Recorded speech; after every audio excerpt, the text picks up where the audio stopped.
Right now, somewhere in New York City, there's a woman sitting in a parked car that isn't hers. She's not waiting for anyone. She's not lost. She's working. She doesn't drive anywhere. She doesn't deliver anything. She doesn't sell anything. She has no skill that you don't already have. She simply sits in a stranger's car.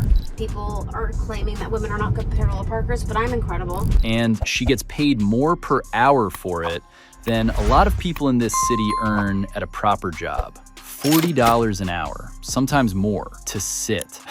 When most people hear that, they laugh. Then they think about it for a second longer, and the laughing stops because it's real. It's completely legal, and once you understand how it works, you'll start seeing the same opportunity hiding in your own city. By the end of this video, you're going to understand three things. Exactly how this business works, exactly how much money is in it, broken down properly with real numbers, and exactly how you could start your own version of it this week.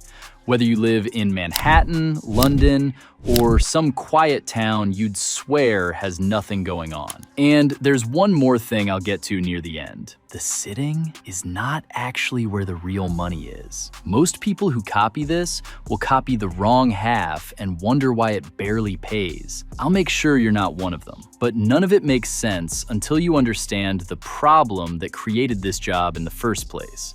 Because that problem is the whole key. Miss it and you'll never spot the same gap where you live. So let's start there. New York has a parking rule that quietly drives millions of people to the edge of insanity. It's called alternate side parking. The idea is simple. A few mornings a week, every car parked on one side of a street has to be moved, so the street cleaning truck can sweep along the curb. When it's finished, everyone moves back. Sounds harmless. It is anything but. If you leave your car on the wrong side during cleaning, you get a ticket. If you're really unlucky, you get towed. And in New York, a tow can cost you hundreds of dollars and half a day of your life standing in a depot you've never heard of, in a part of town you never wanted to visit. So here's what daily life actually looks like for a New Yorker who owns a car. First, you have to find a parking space at all, which in some neighborhoods means circling the same 4 blocks for 30, even 40 minutes, watching other drivers like a hawk, waiting for someone to pull out. You finally get a spot. Sound the alarm about something many drivers in New York City may not know about, as Heather just mentioned in her report. Relief. And then, the next morning, the cleaning schedule kicks in. So you go back down to the street, you get in your car, and you move it. But you can't just leave. If you drive off, you lose the space, and you're back to circling the block tomorrow. So instead, you sit, you wait, you stay with the car, sometimes for 90 minutes, until the sweeper has passed. And then you slide straight back into the exact same spot you started in. 90 minutes, several mornings a week, just to keep a parking space you already had. Now, here's the part that turns an annoyance into a business. Think about who actually lives in these buildings. This is New York. That's a lawyer who bills $400 an hour. That's a surgeon heading in for a double shift. That's a founder with a wall of back-to-back calls starting at 8 a.m. That's a parent trying to get 2 kids out the door for school. To people like that, 90 minutes sitting in a parked car is not free time. It is the single most expensive, most infuriating part of their entire morning. They would pay almost anything to make it disappear. And that is the gap. On one side, a task that is painful, that repeats forever, and that absolutely cannot be skipped. On the other side, a group of people with plenty of money and no time who would happily hand over cash to never deal with it again. Whenever you find those two things sitting next to each other, you've found a business. Hold on to that idea, because later I'm going to show you how to find the exact same setup where you live. So how does the service actually work day to day? Let me walk you through it, because the mechanics are simpler than you'd expect. And there are 1 or 2 small details that quietly make the whole thing possible. It usually starts the night before with a text. The client says something like, I need my car covered tomorrow morning, 8 until 9:30. It's parked on this street. It's the silver sedan. She confirms. That's the booking. In the morning, she shows up a few minutes before the cleaning window starts. The client either hands the keys over in person on their way to work, or, and this is where it gets interesting, they trust her enough to just leave the car unlocked, with the keys tucked inside, ready for her. Then comes the hard part of the job. She gets in, and she sits. She reads a book. She answers her emails. She runs her own errands and admin from the front seat. To a passerby, she looks like someone waiting for a friend. And then, when the street sweeper finally comes rumbling down the road, she does the one thing this entire business is built on.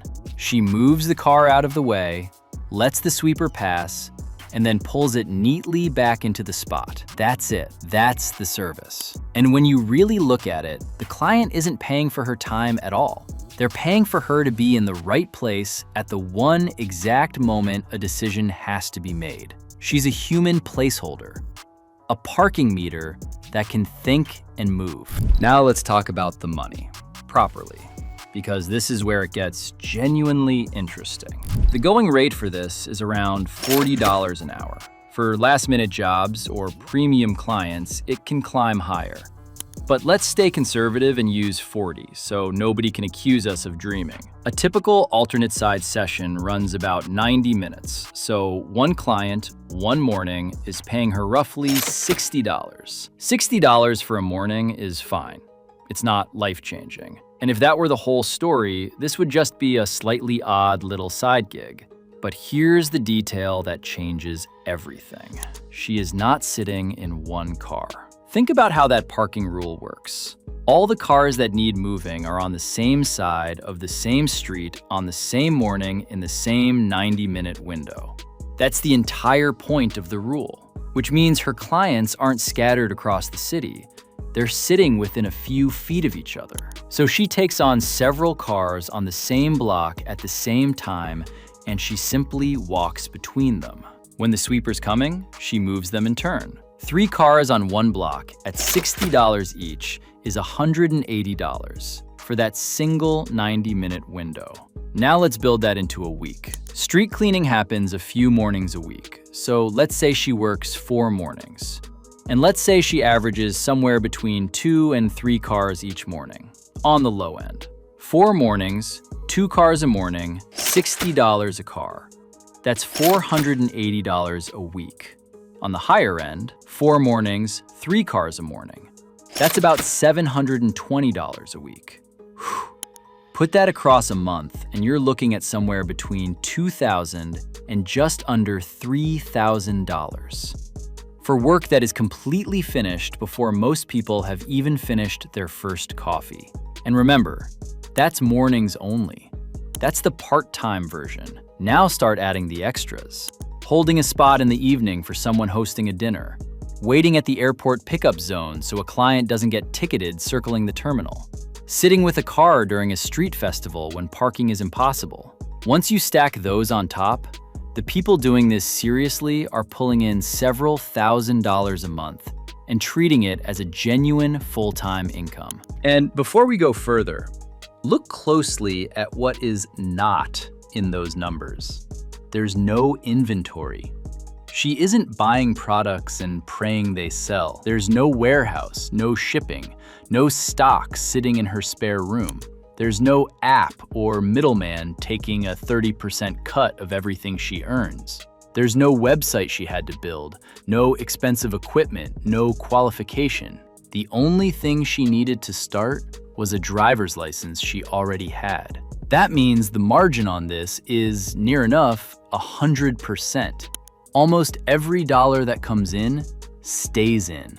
Most businesses people chase online can't say anything close to that. So now let me come back to the thing I promised at the start. Why the sitting is not really the business. Think about what's actually happening here.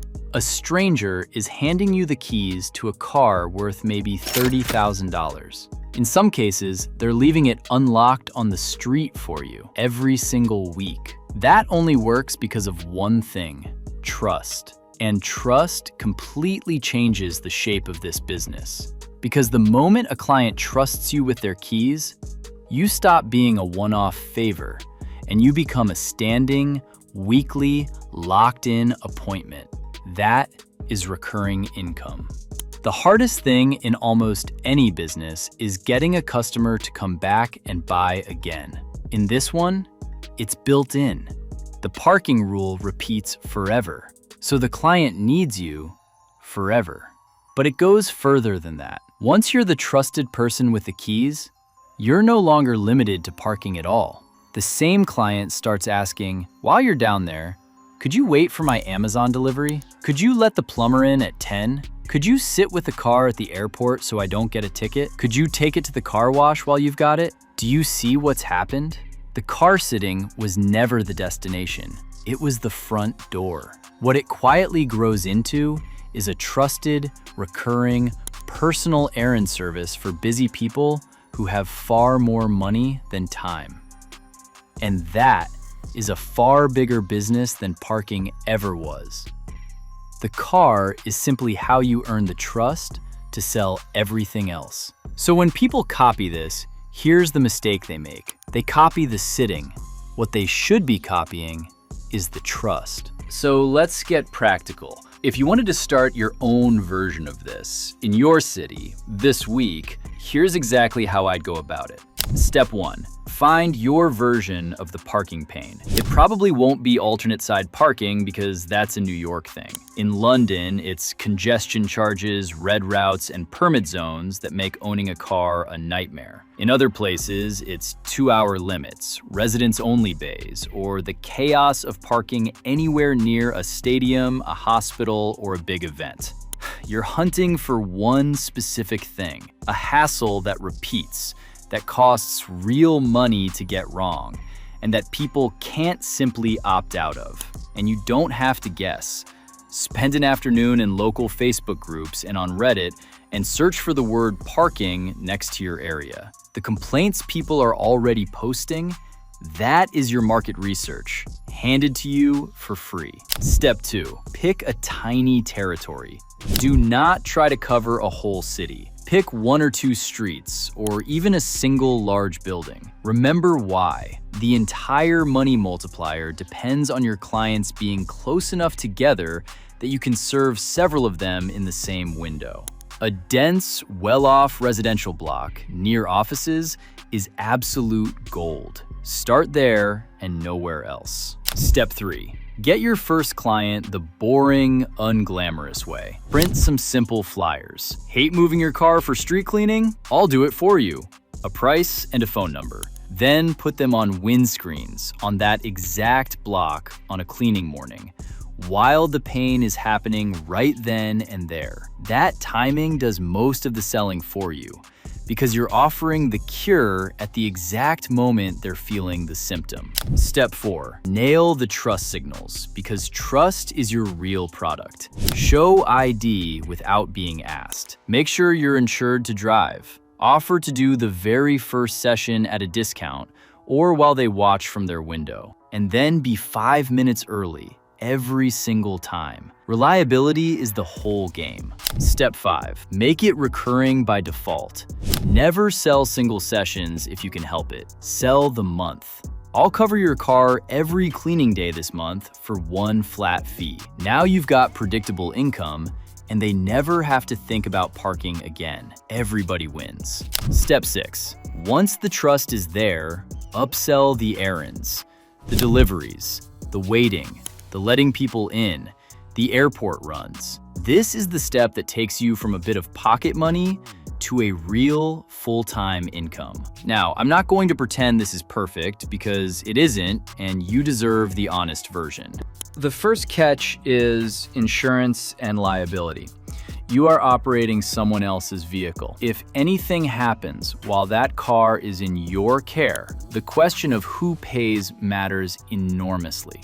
Sort this out before your first client, not after. Look into being added to their policy or getting your own cover. It's the dull, boring step that protects the entire business. The second catch is that the work itself is weather dependent and, frankly, it's boring. You will be sitting in a freezing car at 7 in the morning in the middle of winter. The money is real, but the hours are dull.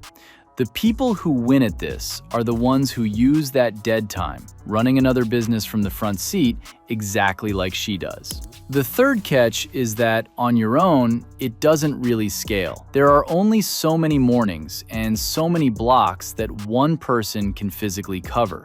The way past that ceiling is to stop being the only sitter. You hire others, you take a cut of each job, and you become the agency instead of the worker. That is the difference between buying yourself a job and building a business. Be honest with yourself about which one you actually want, because both are completely fine. And this is the part I really want you to take away because it's bigger than parking. This woman didn't invent anything. She didn't raise money, she didn't learn to code. She looked at a problem that everyone around her was complaining about, and instead of complaining along with them, she put a price on solving it. That's the whole skill.